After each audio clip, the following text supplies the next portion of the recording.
Okay, let's jump right in with a classic exam-style question. Picture this. An employer gives an employee a non-monetary perk, like a free car or a rent-free house worth 1,20,000 rupees.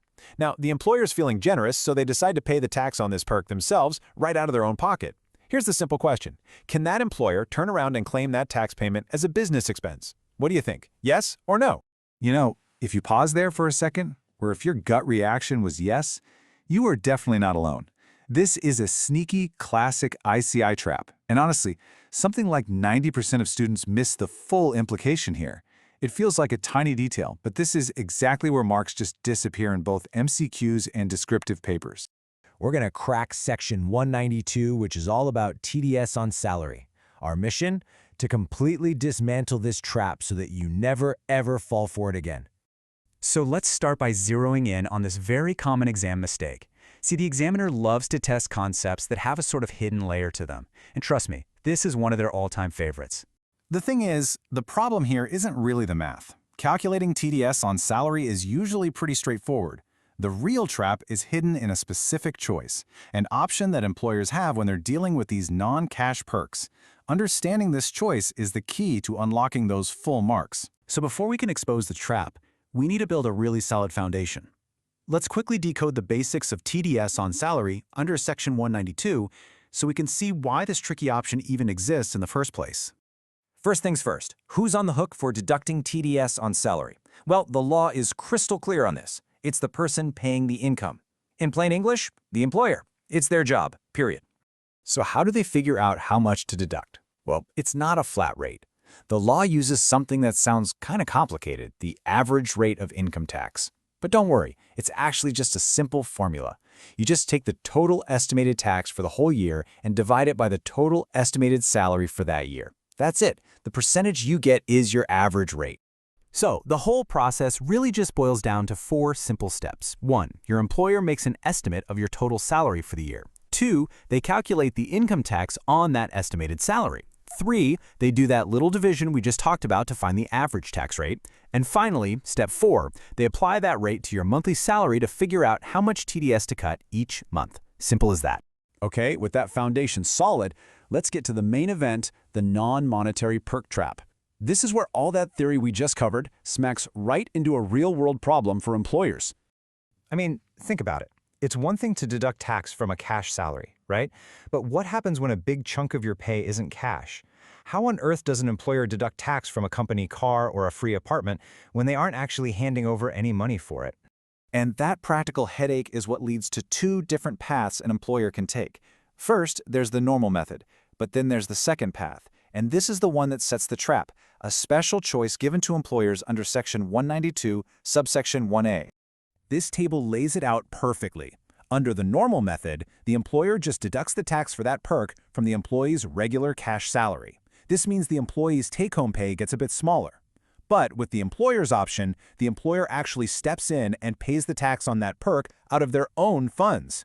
For the employee, this is amazing. Their take-home pay isn't hit by the tax on the perk at all. And right here, this is the absolute core of the trap. The second an employer chooses that second option, it triggers a chain reaction of legal consequences for both of them. This is exactly what the examiner wants to know if you understand. So here's the bottom line. For the employee, any tax the employer pays on their behalf is treated as exempt income under Section 1010cc. Fantastic news for them. But, and this is a huge but, for the employer, the tax they paid is specifically disallowed as a business expense under Section 40A. So the answer to our very first question is no, they absolutely cannot claim a deduction for it. Now let's make this concrete with the numbers from the ICAI's own material. On that perk of 1,20,000, the tax worked out to be 11,310 rupees. This is the exact amount we're talking about.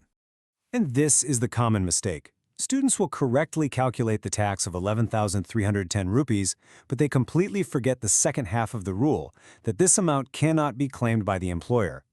If you're in a case study and you're asked to compute the employer's business income, forgetting to add this back is a surefire way to lose marks every single time. All right, so shifting gears a little from the employer's choice, let's quickly talk about the employee's role in all of this. Because as an employee, you actually have some say in how your TDS gets calculated. Now, here is a really important point, and it comes straight from a CBDT circular. Telling your employer which tax regime you want is only for their TDS calculation. It is not your final legal choice. You still have to officially make that choice when you sit down to file your own income tax return. Don't get those two things mixed up. So you have Mr. Ganesh. He's got 3 fixed deposits, each for 3 lakh rupees in 3 different branches of the same bank. His total interest for the year comes out to 60,750. So here's the real question. Does the bank have to cut TDS? So how do we figure this puzzle out and make sure we don't fall into that trap? Well, the whole secret, the absolute key, is understanding one simple distinction. Before you even think about numbers or percentages, you have to ask yourself one question. What kind of interest are we talking about here? Is it interest from securities or is it something else? Because that one question sends you down 2 totally different paths in the Income Tax Act. And here are those 2 paths. Section 193 on one side, which is all about interest on securities, and then you have Section 194A on the other, which is the catch-all for basically everything else, including Mr. Ganesh's bank FDs. Your first job always is to figure out which section you're dealing with. If you get that right, you are well on your way. All right, so let's tackle the first part of this, Section 193. Honestly, this one's the more straightforward of the 2. It's all about TDS on interests that comes from securities. So what do we even mean by a security here? Well, we are not talking about bank deposits. Think government securities, from the central or state government, or debentures issued by a company or a corporation. It's a very specific category, so make sure you've got this clear in your head. And the TDS rate for Section 193? It's nice and simple. A clean, flat 10%. No complicated tiers, no fuss. Just remember, 10%. Easy peasy. Now pay attention because this slide is pure gold for your MCQs. This is where ICAI loves to pick questions from. So when is TDS not applicable here? Things like national development bonds, certain national savings certificates, no TDS. And here's a big one. For government securities, if the total interest in a year is 10,000 rupees or less, you're in the clear. And payments to big players like LIC or GIC are also exempt.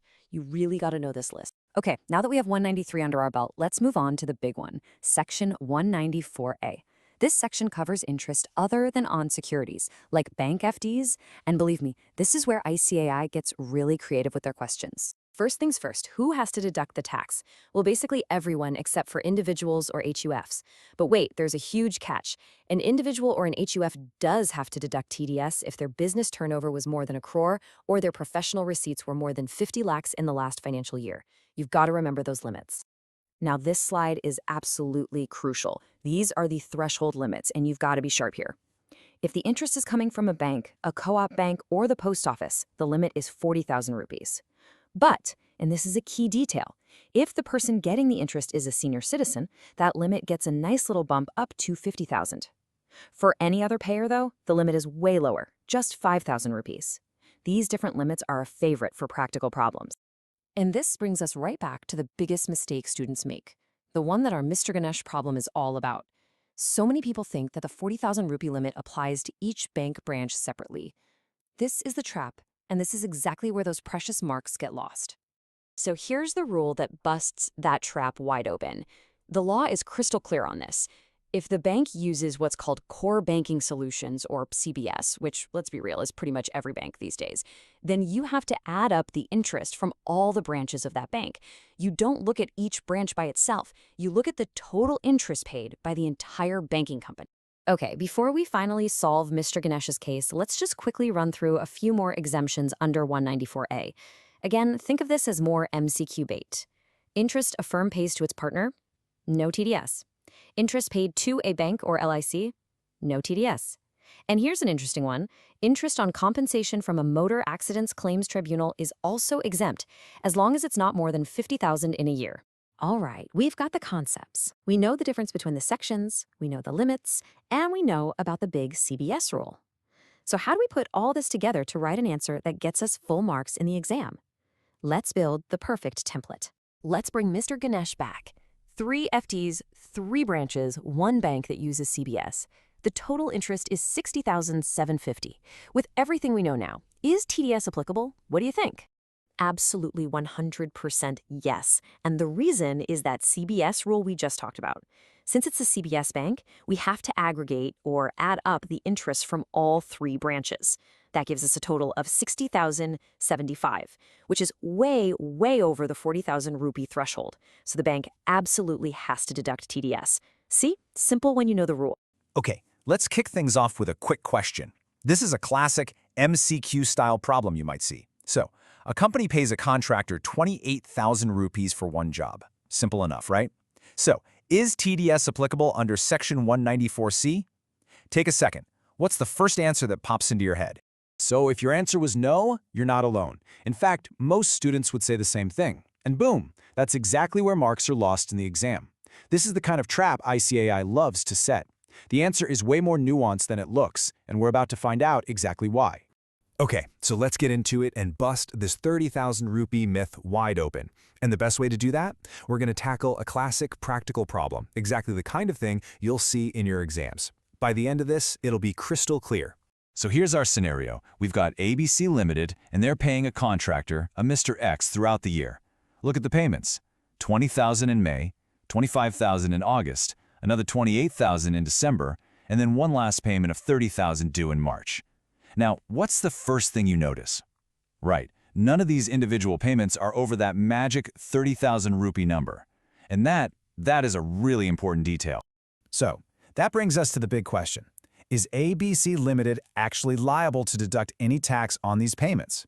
I mean, on the surface, it looks like a clear no, right?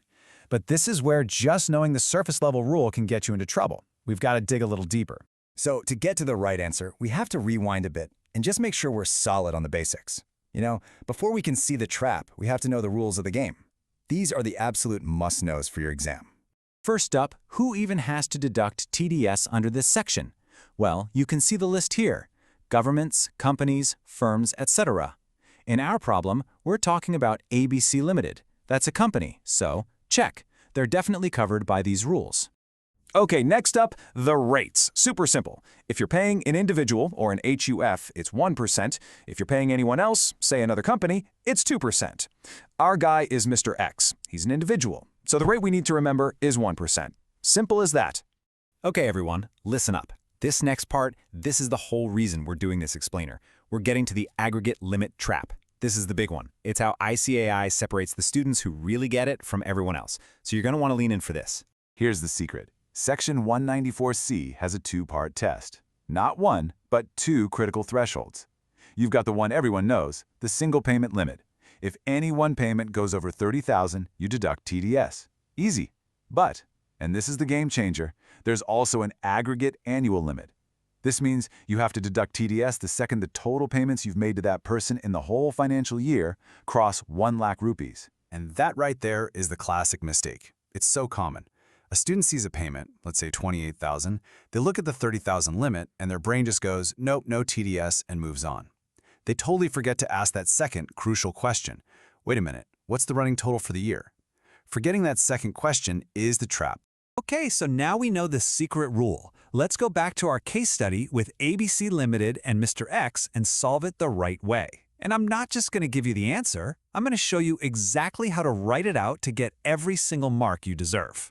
All right, let's do the math. We're tracking the total paid to Mr. X. So we add up the first three payments. 20,000 plus 25,000 plus 28,000, that gets us to 73,000 rupees. At this point, we're still under the 1 lakh limit, so no TDS needed. But then we add that final 30,000. 73 plus 30, that's 1,03,000. Bam! Right there, we've crossed the 1 lakh aggregate threshold. And here's the killer point for your exam. The second you cross that line, TDS isn't just on that last payment, it's on the entire amount paid all year, the whole 1,03,000. So the calculation is pretty straightforward from here. We take the full amount, 1,03,000 rupees, and we multiply it by the rate for an individual, which we know is 1%. That gives us a total TDS of 1,030 rupees. Okay, here's another pro tip for your answer that'll really impress the examiner. The question is, where do you deduct this 1,030 rupees from? I mean, you can't go back and change the past payments, right? So the rule is you deduct the entire amount from the single payment that pushed you over the limit. So in our case, ABC Limited will deduct that full 1,030 rupees from that last 30,000 rupee payment. TDS on rent. Don't worry, we're going to clear all that confusion up today, focusing on the two big sections, 194I and 194IB. By the end of this, you'll know exactly how to handle any question they throw at you. All right, let's start with a problem, a classic ICAI-style scenario. Picture this. You've got two different people. One's a salaried employee, the other runs a business that has to get a tax audit.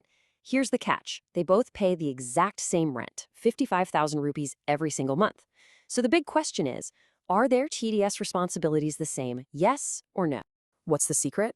I'll tell you right now, it has nothing to do with the rent amount. That 55,000 rupees was just a distraction. The entire key, the one thing that cracks this whole thing wide open, is simply asking, who is paying the rent? This right here, this is the main takeaway. The entire difference, the whole ballgame between Section 194I and Section 194IB comes down to that one simple question. Who is the payer? You answer that, and you immediately know which path to take. It's that simple. And look, this table lays it out perfectly. If the person paying the rent is running a business that needs a tax audit, boom, you're in Section 194I territory.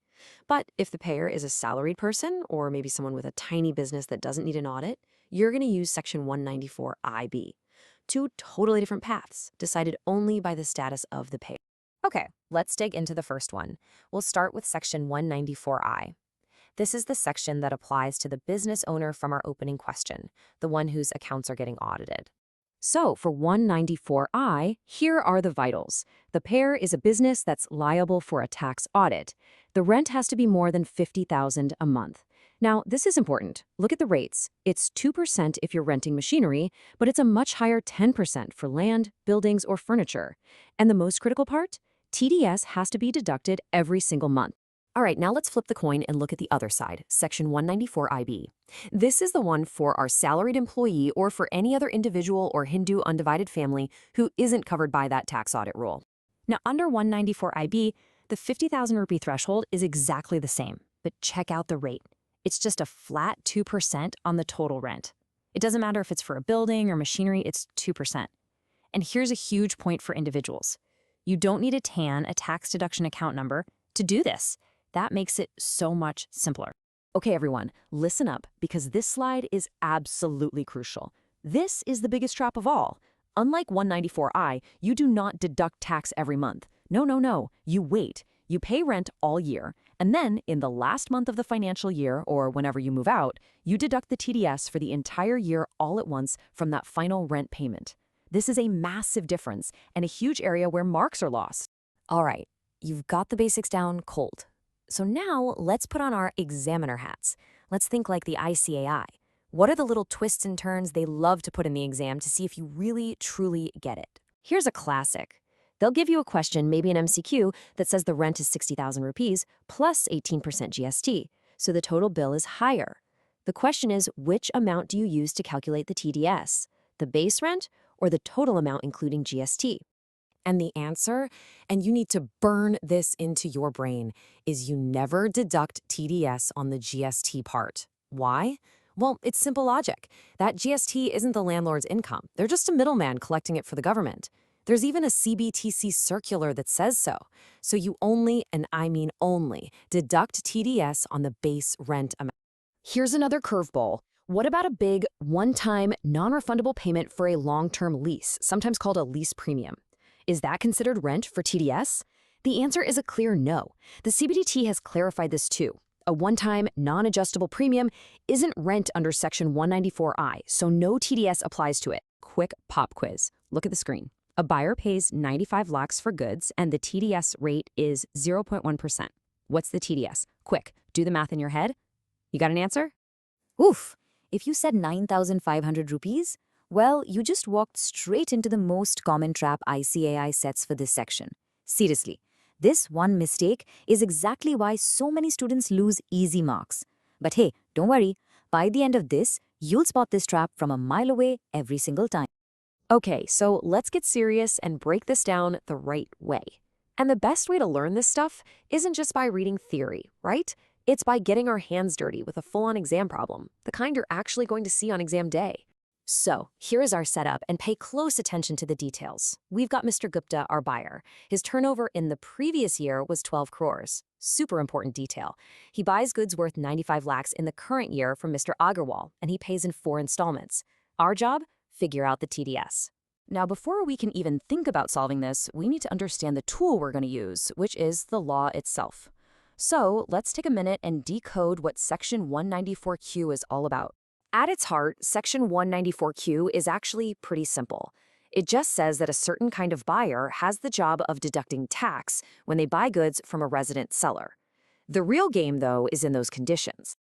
Think of this as your go-to checklist in the exam hall. Step 1. Look at the buyer. Was their turnover last year more than 10 crores? Step 2. Look at the deals with this one specific seller. Did the total purchases this year go over 50 lakhs? If you get a yes on both, then ding, ding, ding, TDS applies. It's really that straightforward. All right, let's plug our problem into this checklist. First, Mr. Gupta's turnover last year was 12 crores, which is definitely more than 10 crores. So condition 1 is met. Check. Second, his total purchases from Mr. Agarwal this year are 95 lakhs, which is way over 50 lakhs. So condition 2 is met. Check. We've officially confirmed Section 194Q is in play here. And now for the most critical part, the calculation itself. This is that aha moment. This is where we come full circle back to that trap from the beginning, and frankly, this is where you either lock in your marks or watch them disappear. Okay, I need to be crystal clear here. This is the mistake we talked about. You do not, I repeat, do not calculate 0.1% on the entire 95 lakhs. If you write that in your exam paper, it's an immediate red flag for the person checking it. And here is the golden rule. That 50 lakh number, it isn't just a check to see if the section applies. It's the starting line for your calculation. You only deduct TDS on the amount above 50 lakhs. This is the single most important rule you need to remember for this section. Okay, let's walk through this table together. First payment, 20 lakhs. Cumulative is 20, no TDS, we're under 50. Second payment of 25 lakhs brings us to 45. Still under, still no TDS. But then, boom. On November 23rd, the payment of 22 lakhs pushes the total to 67 lakhs.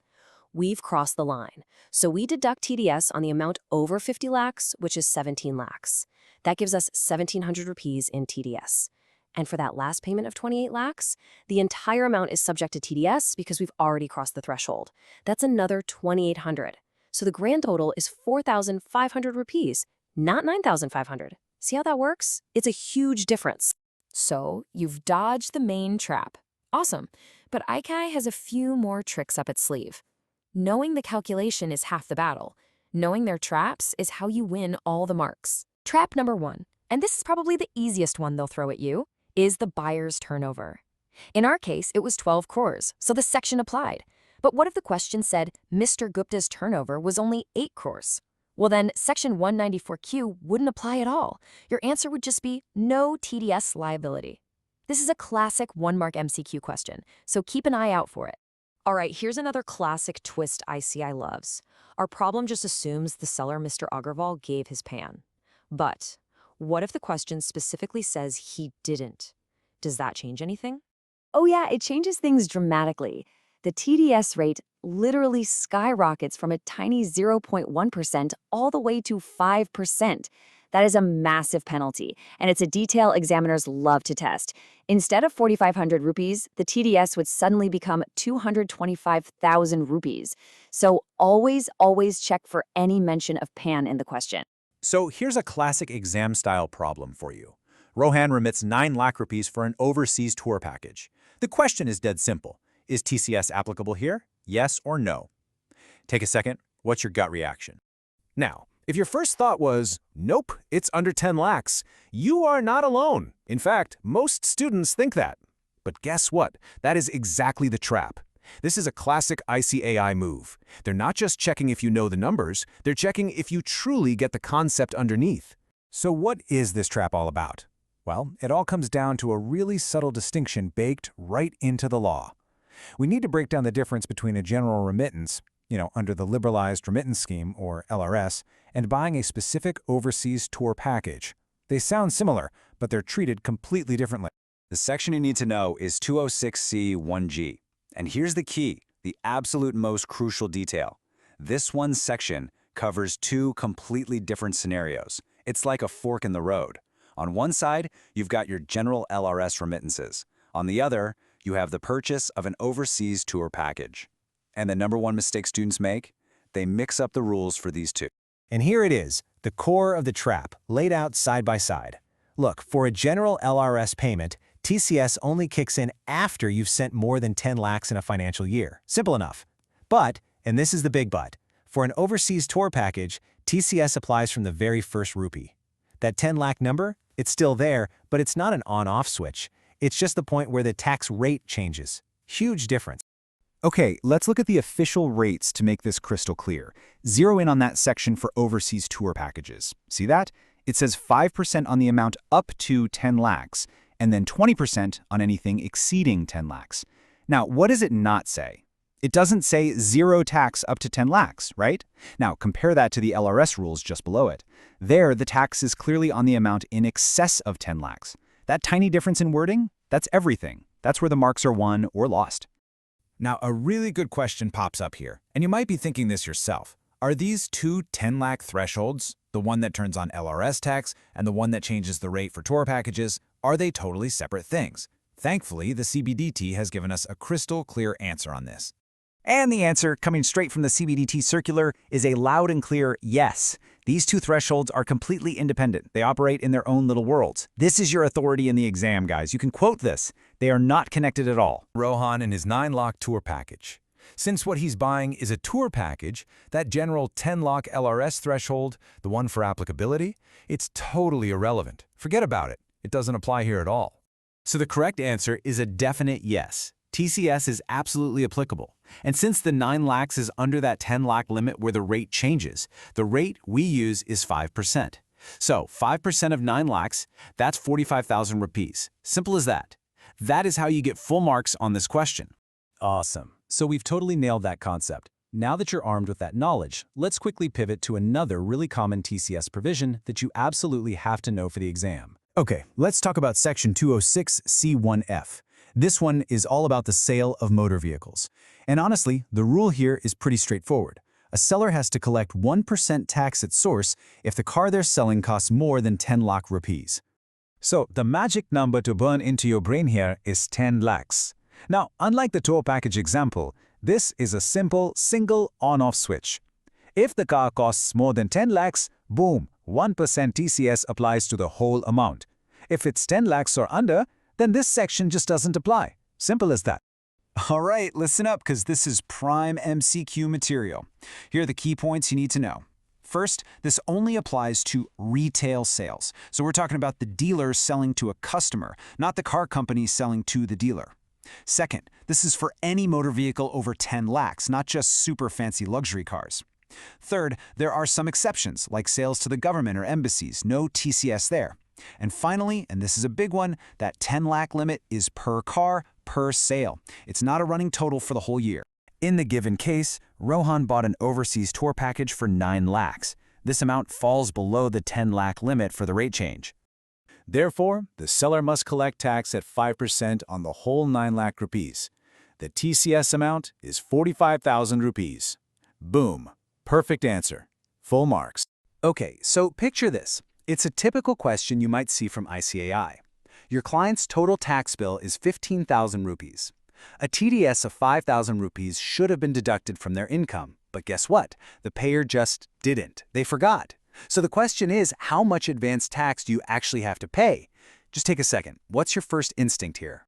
If you're thinking 10,000 rupees, well, you just fallen right into the exact trap ICAI loves to set. It seems super logical, doesn't it? You take the total tax and subtract the TDS that was supposed to be cut. But the right answer, the one that actually gets you the marks, is the full 15,000. This tiny difference is absolutely critical, and it's exactly where so many people go wrong. Okay, so before we completely dismantle that trap, let's make sure our foundation is rock solid.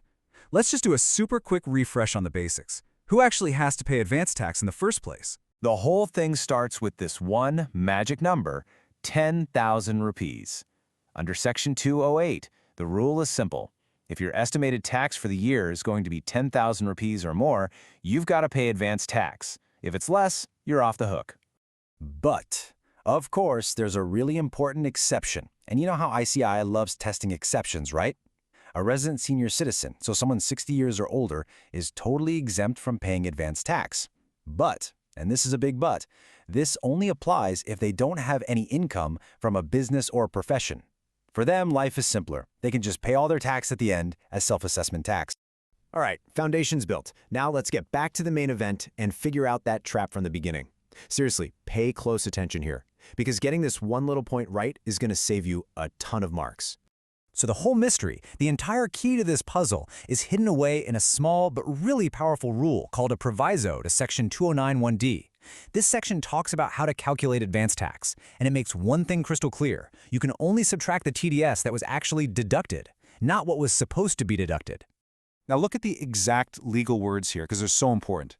It says you shall not reduce the tax if the person paying you gave you the money without deduction of tax. The language is totally unambiguous. If the payer messes up and doesn't do their job, the responsibility to pay that tax amount shifts right back onto you, the taxpayer. And this right here, this is the absolute heart of the matter. For your exams, you have to burn this distinction into your memory. Tax deductible is not the same as tax deducted. Your calculation has to be based on what actually happened, not on what was supposed to happen. All right, so now we know how much to pay. The next big piece of the puzzle is when to pay it.